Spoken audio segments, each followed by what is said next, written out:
Hello and welcome to More Fun Talking Retro, episode 14. 14's a good number, isn't it? I think it's fair to call this an established show with 14 episodes plus a pilot under its belt.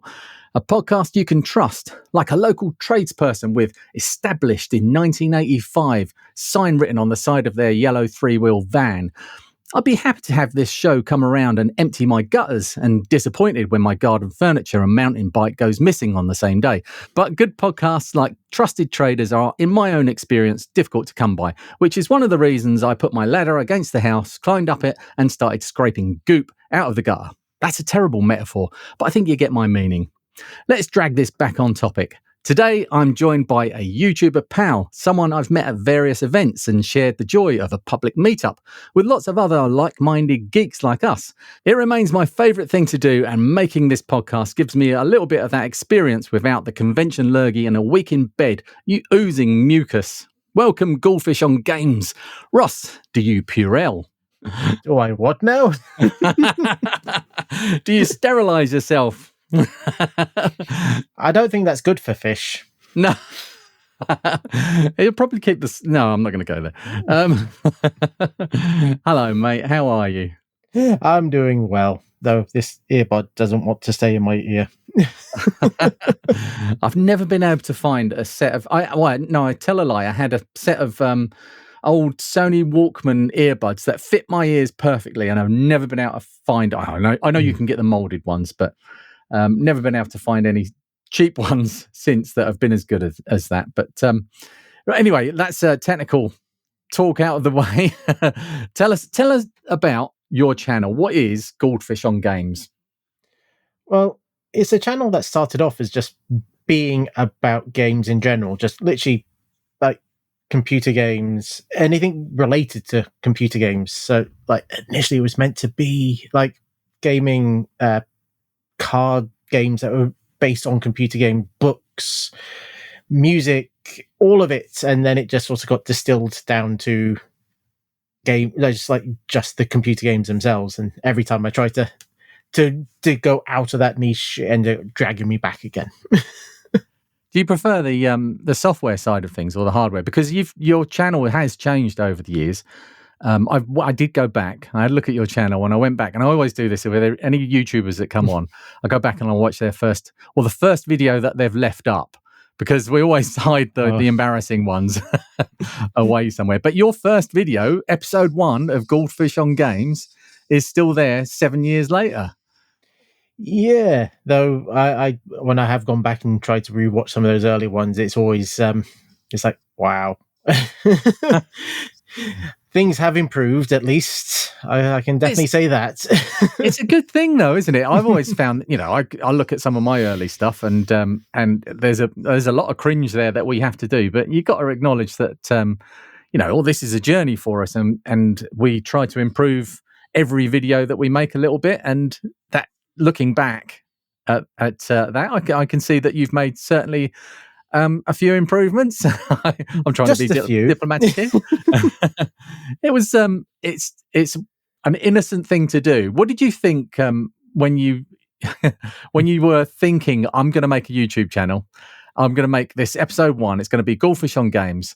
What was going through your mind at that point? What did you expect from that? I sort of started it just because there was this was before a lot of people started it during lockdowns. This was long before this channel is quite old now. I think will be 8 years old soon, which is just scary. But I was thinking, I want to cover the games and the things that no one else seems to cover. So literally the first thing I did was a video on a compilation, which is something that seems to keep coming back up again and again in my stuff. But it was just a compilation we got with our computer. And I don't think anyone's ever talked about it. It was just some interplay games that they just bundled on a CD and just gave away free with computers. And it was like, no one will ever cover that, so I will. And the idea was I was just going to cover stuff that no one really does. And that's become a core part of the channel, I think, now. Do you still aim for that metric, though? Do you still go for things that nobody else has covered, or are you happy if somebody else has covered it before you? back then, it was definitely trying to do stuff that no one else had done. But since then, it's sort of progressed more to just what I want to talk about, which is useful because there's more people doing videos and stuff. And as I've covered all the things that I remember really well and can quite easily write a script, now it's a lot more difficult to write scripts for games that I can barely remember. It's that's nice to hear, because I do like a script writer myself. It's one of my favorite things to do. And do you enjoy that part of the process, the script writing? Yeah, it's definitely one of the more difficult parts of it, because I always try and balance the scripts, particularly so I've got a few different styles now of videos, and I try to make sure that I'm not repeating the same words again and again. Yeah, which is something that annoys. I hear people say like the name of the product repeatedly in a short space or something like that. And I keep trying to make sure I don't do those things that bug me when I watch someone else's video. But at times I'll write a script, I'll look at it, I think this is great, and then go back and play the game and realize, oh wait, a lot of what I've written is crap, and I have to redo it. I do this when I'm doing my voiceovers for my main channel stuff. I don't voice over for apart from the intro and outro to these, but the main channel ones, I do the scripted voiceover. It's all very robotic. You try not to make it robotic, but when I write it, I don't know if you do the same thing. I write it and then I read it back to myself to make sure that there aren't, that it's a natural thing to say. And then, and I think, yeah, that's okay. And, you tick it off and I upload it to my phone and I put it in the teleprompter and I stick it on the camera and then press record. And then I start going and I think, oh my God, this is terrible. Why have I said excellent 3 times in the same sentence there? Nobody's going to listen to that. And then you have to go back and do it again. It's always a very iterative process. I always find that I'm making something that the first time I see it is nothing like it turns out after it's actually published. How many times do you edit your scripts, or do you just are you a natural? Because I know the way that you write scripts because you've shown me some of your scripts in the past. And is yours just more of a natural speech going onto the page? Yeah, I more or less what I try to put into the scripts is the sort of how I say it, and even some people said it, like I can look at your scripts, Ross, and I can hear your voice, you saying it, because I write it in the cadence that I would say it in. So I'm trying to write it so I can I can more easily read it and repeat it, and it doesn't sound too robotic. 'Cause it is trying to make it as my voice and as I would talk normally. So it doesn't feel like I'm just looking at my script and talking about what it is that is exactly written down. It's an uncomfortable thing to watch, isn't it, when you come across that sort of thing? But you do a good job. I'm really I really like the way that you do yours, and I really like your intro as well that you've cultivated over the years. I was gonna slip it in the intro to this with my welcome to GouldFish on Games, but I did like a little read through of that. And I did I'm not going to do it now because I can't do it anywhere near as good as you. And it's become a little signature move of yours. Was that deliberate, or did you come across that halfway through, or how long ago? So I think there was I had a variation of it in the first video, and it was more riffing on like what that you can almost see the trends that were going on at the time through my videos. And so when I first started, I was sort of aping on LGR. And he always starts his videos with greetings. And so I was like, welcome. I thought that would be my thing. Welcome to GouldFish on Games. I think it was GouldFish Games at the time, if I remember rightly. And then that's just become a thing. And then at one point I thought about removing it, and then people saying, oh, I love the welcome. So it's like, oh, okay, I need to keep that in then. And so that's it. Please the people. It got shifted from being the first thing I said, because I always thought that was the hardest part I always find when writing my scripts, particularly the beginning bits, is just how to get going. And it's literally, well, not just start writing the scripts, but how to get the video going. And that welcome to GouldFish on Games was almost like the icebreaker to start the rest of it. So I could say, welcome to GouldFish on Games, where today we're looking at blah. And I always felt that was a more graceful introduction than just going, hello, let's start talking about this thing. That sounds like one of my videos. So I thought, I'll get rid of that. I felt I was better enough that I didn't need to start doing that. And then people say, oh, we love the welcome. And people will start saying it back to me. So it's like, I'll stick it. Like, I've now put it into the ident bit of the video, which is, again, another throwback that a lot of people don't do anymore. And right. So after you... I did look at a few other little videos. I didn't watch all of them.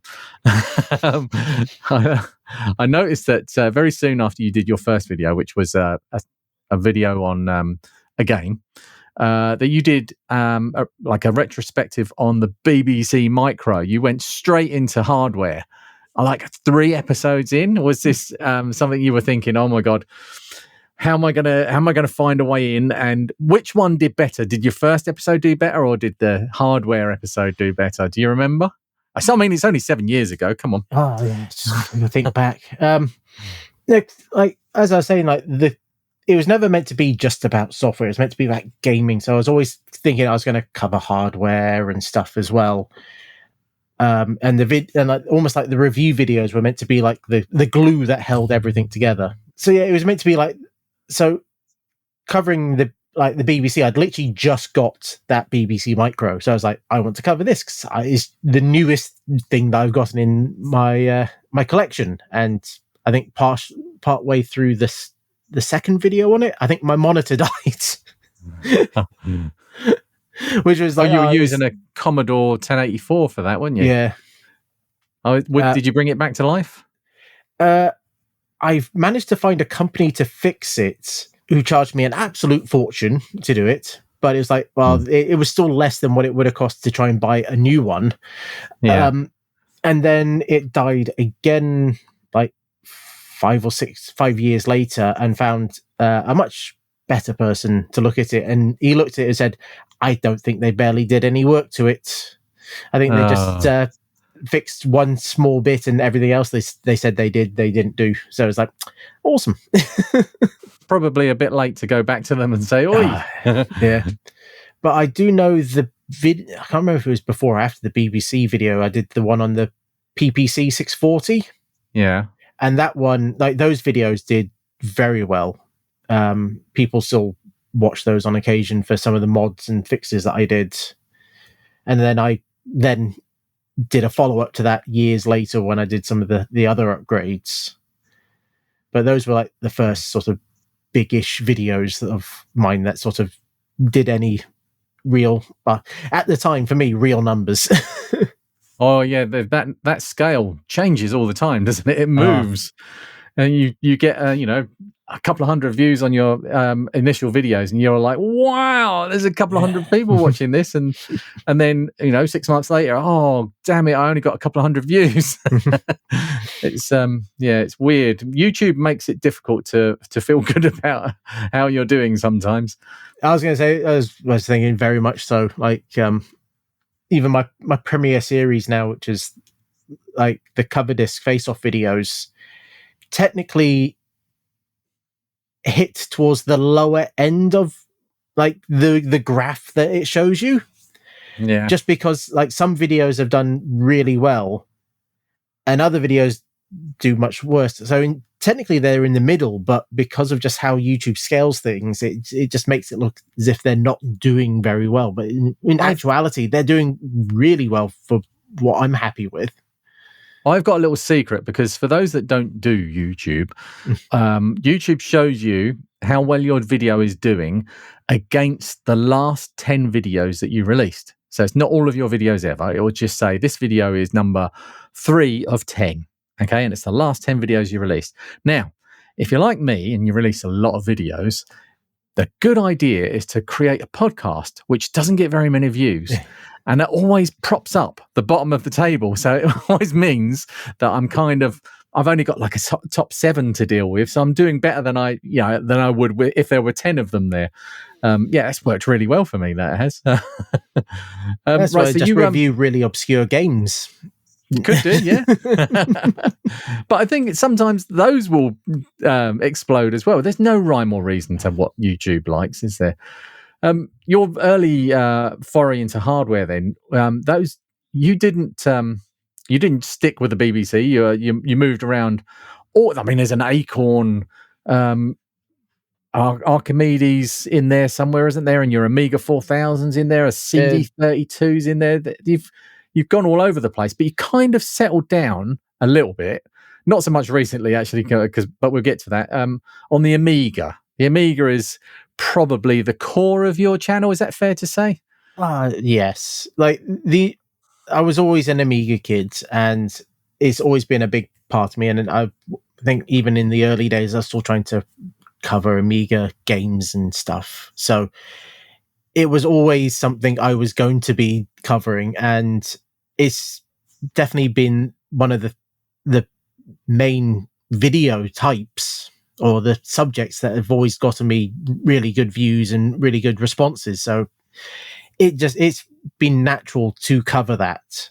And particularly in the last year, I sort of decided that I was going to try and focus the channel a little bit more than I have like previous years, because YouTube seems to prefer you to focus on niches more than being a bit more wide and generic.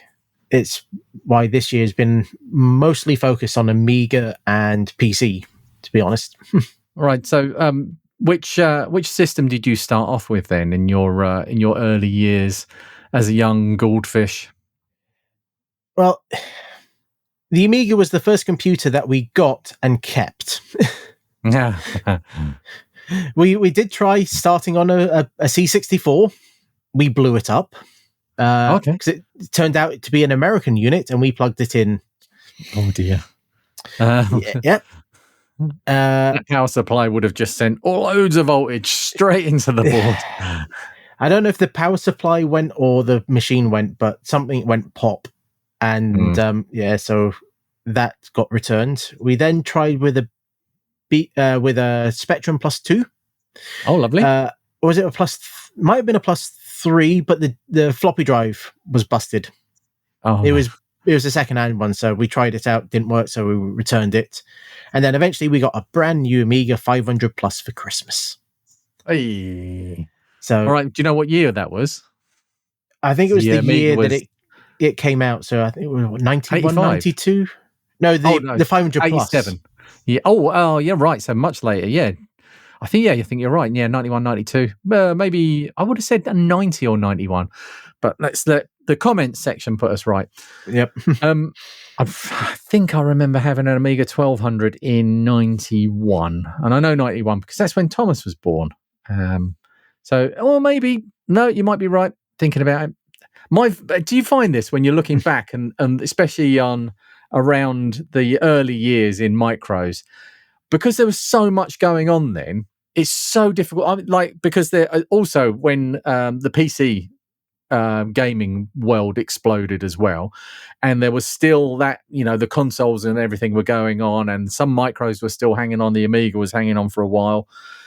I just really find it difficult to mesh together where all of those things happened in my mind. And it sometimes really takes me by surprise. And I think, this must have been that year. But no, that was like 3 years earlier. Yeah, I had this, particularly with PC recently, we're discussing like MMX and Pentium 2s and 3s. And I was like, oh yeah, like this processor must have been like 97 or 98. And then realized, no, wait, by 98... would have been Pentium 2 or the Pentium 3, possibly at that point. And you realize, wait, like those 5 years or so between 95 and 2000 are just such a muddle and a blur for when stuff came out that I know we got our PC, our Windows PC at that point, and then I bought a Voodoo card at some point for it. But which years we got that, I have to always look that up again to try and work it out. And I have to look at the games that came out and go, yeah, I played that with that card and that one with that card. So that must have been the... I haven't got a hope of remembering any of the PC stuff. As soon as I got the first PC, I was talking about this in Big Red Arrow Club today. I think of the current PC I have as the same as the first one I had. I don't see any difference in them. The operating system has been upgraded a few times, and the insides have been upgraded, and the outsides have been upgraded, triggers broom style. But I still think of that as a PC, and the first one I got as a PC.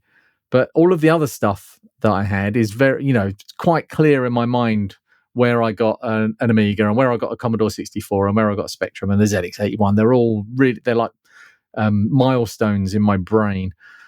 Right. So you, another thing you do on your channel. Well, actually, there's a couple of other things you do on your channel. Something else you do is you've done some hardware restorations.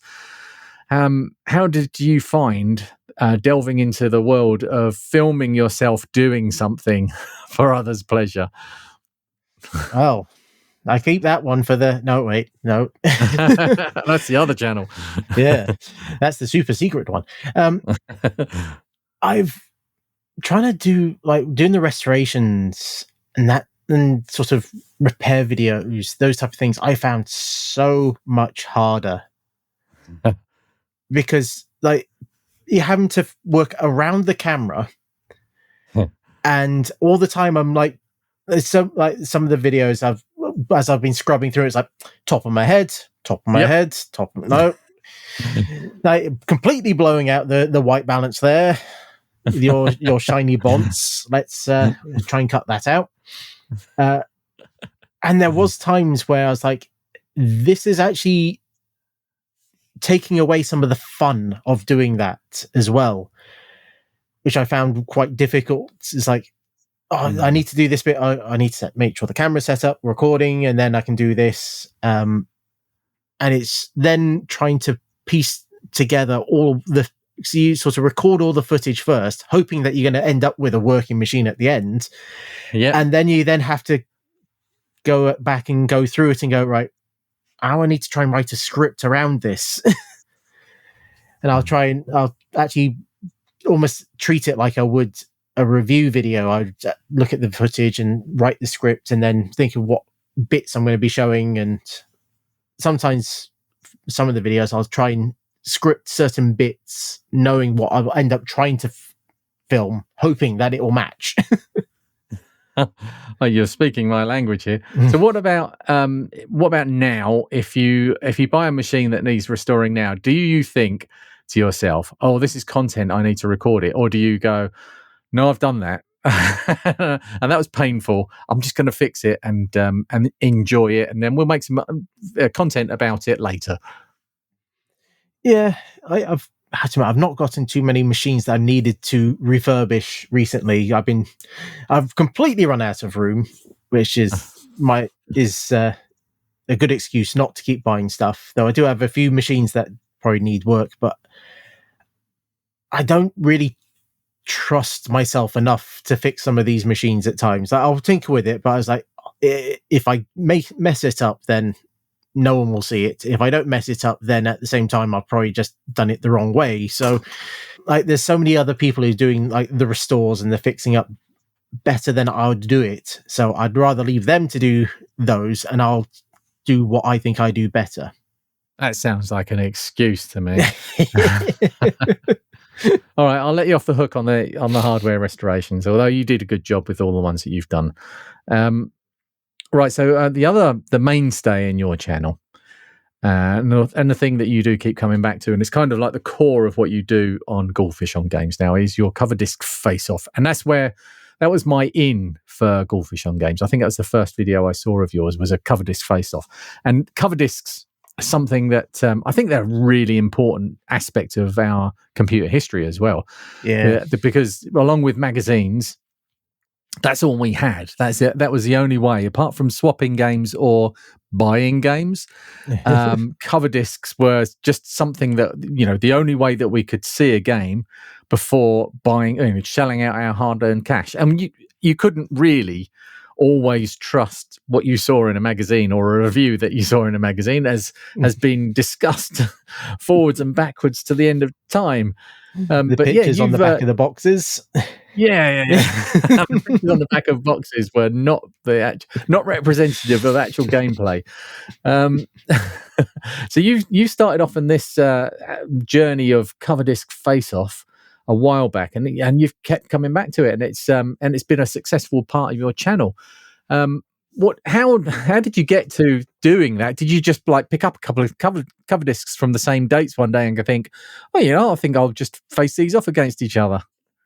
It was weird because someone was saying, "Oh, I think I'd done a video on looking at some PD games," and they're saying, "Oh, you should public domain." So the homebrew or the what do they call it? The bedroom coding, or what people try and call proper indie games of back then. So, which mostly at that point was just ripping off arcade games or other people's games. But someone was saying I should cover more of those, and I was thinking, yeah, but I could just check out another Assassin's CD or something like that. But it didn't feel like there was a lot of I'd maybe check out some random games on it, and unless I kept going back to those CDs and checking out a different random selection, it'd be like, how do I really see it continuing?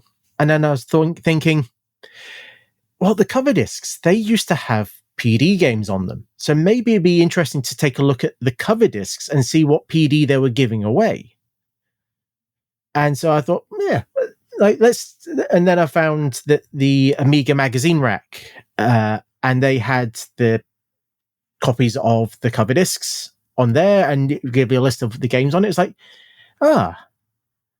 that could be fun. Let's just take a month. And I think even from the very beginning, I was like, well, if I do this monthly, then let's just look at the current month, and I can just pick a random year.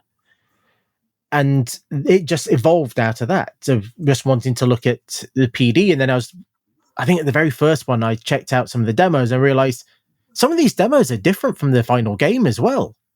That's interesting. And so the two just sort of came together quite neatly. And the first video did well enough that it's like, okay, maybe I should do this again and again. And now every month I cover all the main magazines, because back then I was picking the three best magazines of that month, because quite often, and we see it now more and more often, that all the magazines might have almost the exact same game and the exact same demo. And it's like, well, I can't really cover that same one 3 times or 4 times in a row, because it's just like this. Here's the same demo again. Here's the same demo again. That's not interesting. So I was picking just the more interesting ones. And then as the more interesting ones sort of started to die off, it's like, well, let's try covering all the magazines of that month. And that's sort of given it a rejuvenation in the Excel series, as it's now been dubbed. Have you got any like big favorite ones that you came across then that you just like, oh my God, this must have been amazing to get on the front of a magazine back in the day? There's definitely been some PD games that I've looked at and have been absolutely stunned with, but the problem is that because I've now covered so many of them, they've all sort of munged together, and I'll go back and check out a same PD game again. It's that one was absolutely great, and I probably should start writing down in a list somewhere my absolute favorite ones, and then try to do a bigger video on it, because I know a few people have asked that, but trying to remember them off the top of my head, like sometimes I can barely remember which of the month or which of the years I've done. I've had to keep lists and lists of things to keep everything in order. I take it these are all available online, the cover discs. Are there any that are missing, or there are quite a few that's missing, either pictures of the discs missing or the discs themselves that are missing. I've been building up my own collection of cover discs, and I've had to rip some of them myself, and I've tried to put those online where I have ripped it. There are a few other sources other than the Amiga magazine rack, such as various FTP sites where people have been trying to do more raw rips of some of the discs, because they do have some of the more interesting copy protections, which is where stuff like the drawbridge and stuff like that have been really handy. So that's what I've been using to rip them. Good old Rob Smith. Yep. I was just watching his interview just the other day with you. He's a legend. Yes. Right, so we better move on to the other thing that you've recently started doing. And I've seen one of these things in the flesh, and you've just completed another one.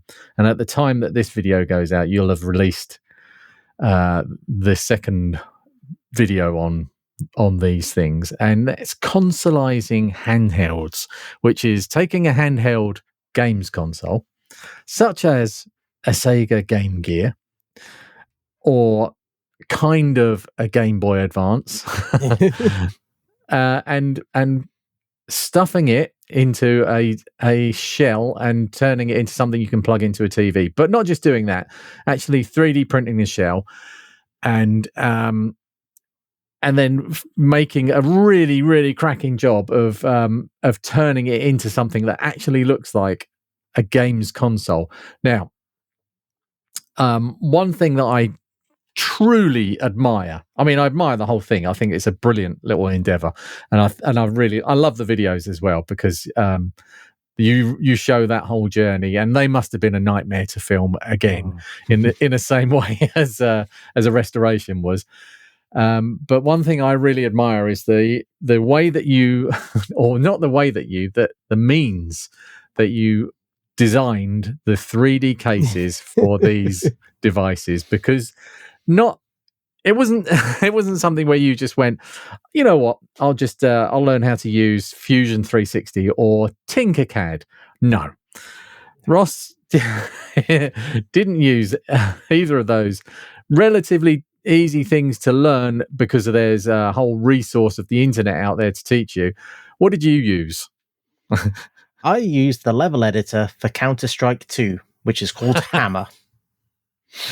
I'm quite familiar with Hammer. I did play around with Hammer in the past, but and it is quite a capable 3D modeler. But what possessed you to use that instead of an actual CAD package? It was mostly, I had been, like, over the last couple of years, I've been making Counter-Strike 2 maps, and they're on the workshop as well. Oh, nice. And before that, I'd been messing around with the earlier versions of Hammer and Worldcraft. I did a video on Worldcraft a good few years ago as well. So I've been using Hammer or its variants for 20 years. So I had an idea of how it worked, and I realized that with a few hops, let's just say, I could take what I'd done in there and then 3D print it. And I did some small sort of tests first, and it's like, oh, this actually works. And to be honest, it probably would have been better to have learned Tinkercad and stuff like that, because I have to do some real workarounds to get stuff to work. Like, where in Tinkercad or even in the 3D printing software, you can just take a cylinder, put it inside and say, this is a negative, and it will just create a hole for you. I have to model the hole. So I have to start with a cylinder, remove the top and bottom, invert it, and then drag the edges out to make a square. And so I have the hole, and then I'll place that in a pre-prepared hole inside of the model, and then join it all not up. Worthy. And it is the most ridiculous way to go about it. I've shown this to a few people, and they were like, wow, I didn't think it was possible to have a worse workflow than I have. It just makes people happy that, wow, someone else has managed to find a way that's even crazier than they have come up with. But I had to say, just because I knew it, I was able to produce something. And like the first one, the Game Gear, it's very rough. It is very rough. But I think I learned more from there and learned how to use the tools better. Yeah. In doing more maps, that I think the new one definitely looks a good step up. And the problem is, I still know that it would take me longer to learn the professional packages to get up to that level. Even though by the time I did that, what I could produce would probably be a lot better. And it's trying to like persuade myself that I should put the effort in to learn the correct tools rather than keep plugging away with the incorrect tools that sort of work. Sometimes using the wrong tool well is better than using the right tool badly. Yeah. I have to ask though, do either of these consoleized cases have spawn points or a bomb site? They don't, just because they're so small that even if I put the spawn character in there, it would just dwarf it. You'd be like just looking at their foot and then inside the case.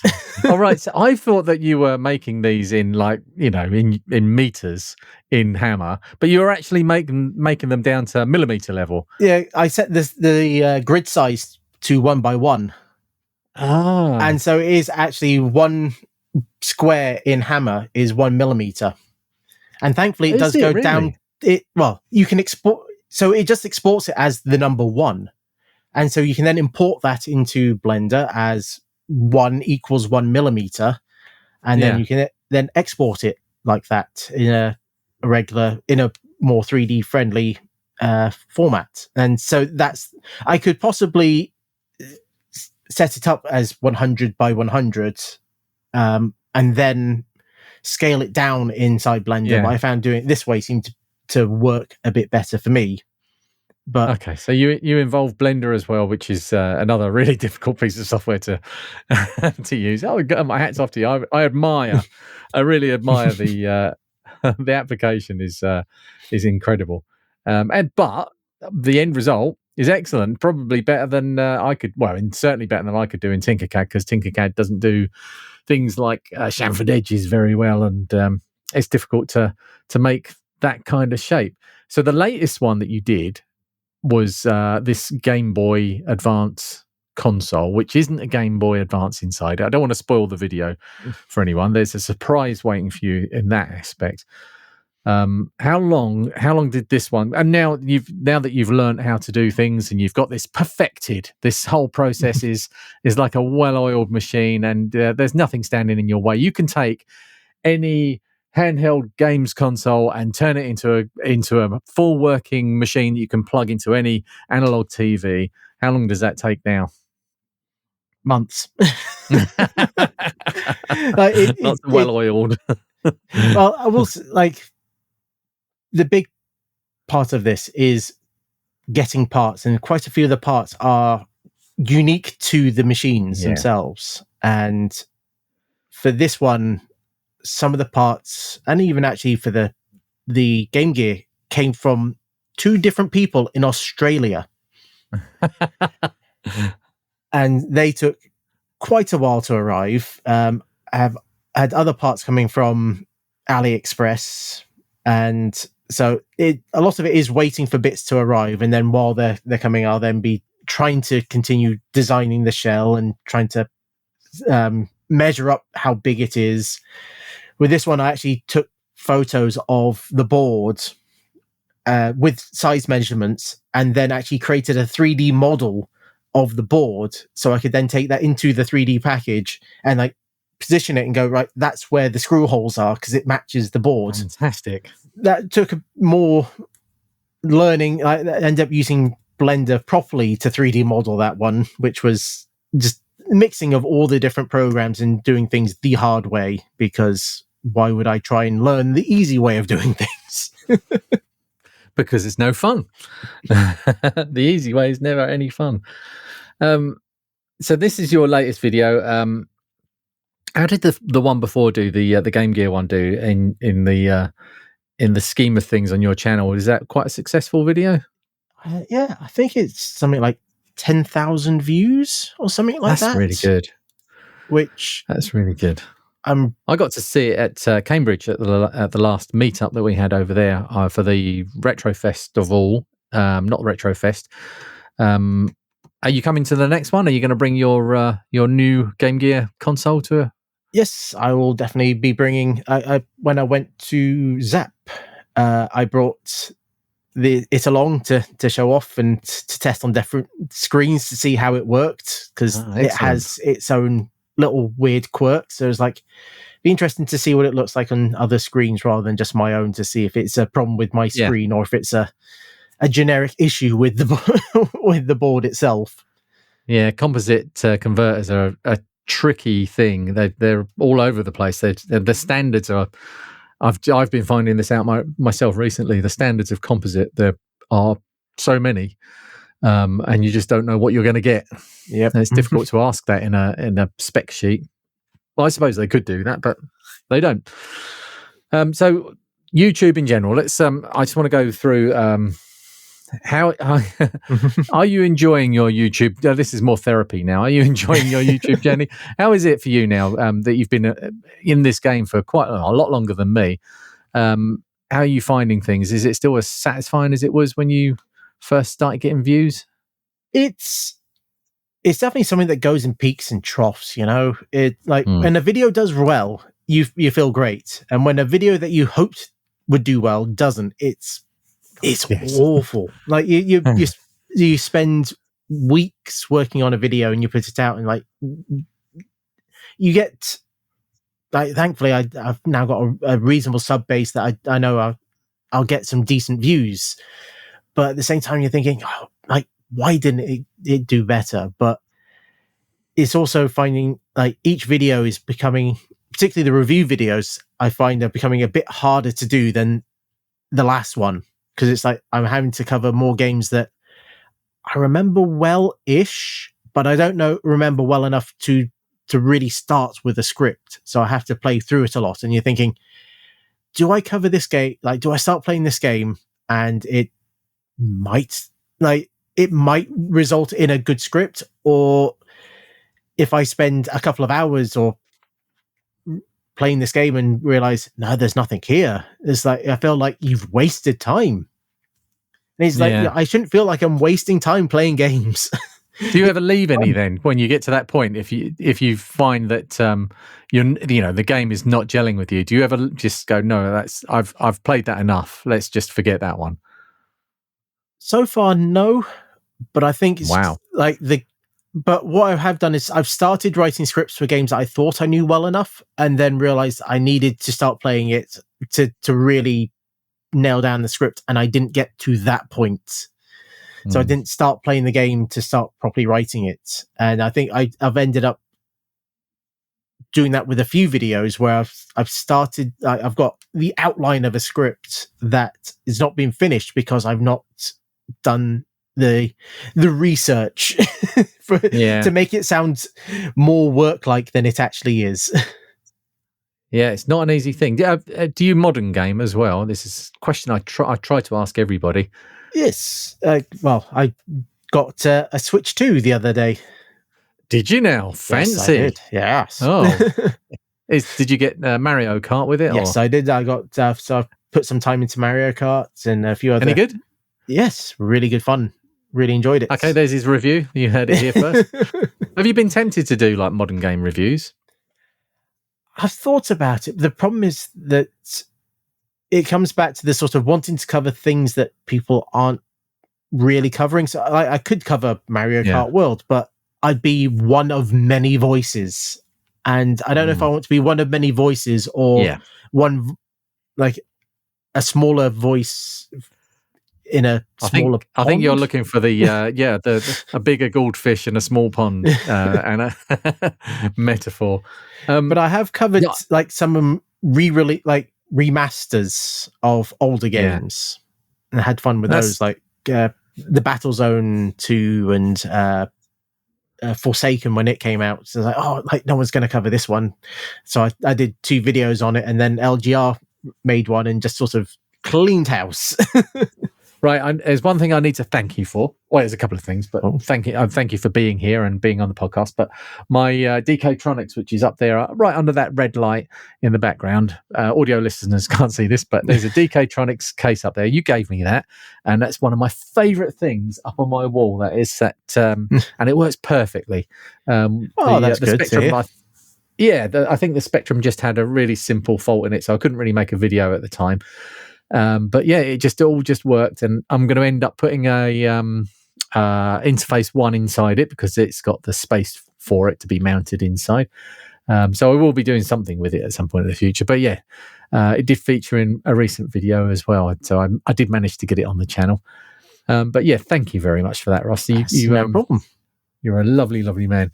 So where can people find you on the internet, as well as GouldFish on Games, which you'll find a link to in the description of this video and in the podcast show notes? I got the name right. Where can people find you on the internet? Are you on social medias? I am on Bluesky, which is at GouldFishOnGames.com. Oh, you've got your own registered name. I still need to do that. Yeah, that's really the only socials I'm on outside of YouTube. I do have a Discord, which you can find links to in the on my channel. Just trying to describe links to Discord is not easy. Nonsense. It's meaningless. Ross, you are a shining light of a YouTube channel, and I am grateful that you and others like you exist. Magazines, cover discs, hardware, crazy projects. It's all there. And now we must snap down the blinds and turn out the lights, for it's the end of today's show. The tour around the house, switching off old linear power supplies or new Chinese switching ones, so our house doesn't burn down, begins now. Don't forget to take your statin. You don't want that cholesterol going up. And make sure the nightlight has enough charge for the 5 bleary overnight toilet visits. When did we get old? If you like this podcast, please share it with, well, I'm not going to be choosy here. You share it with whoever you can without getting reported to the authorities. If it's not going to get you an ASBO, then you share it with that person.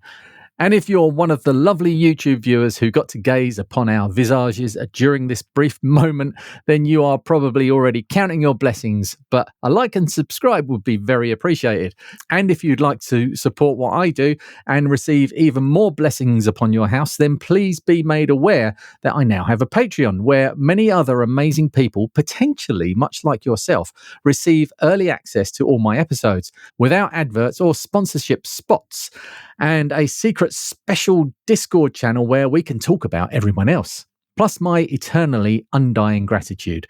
Too long, didn't read. Thanks for listening. Bye.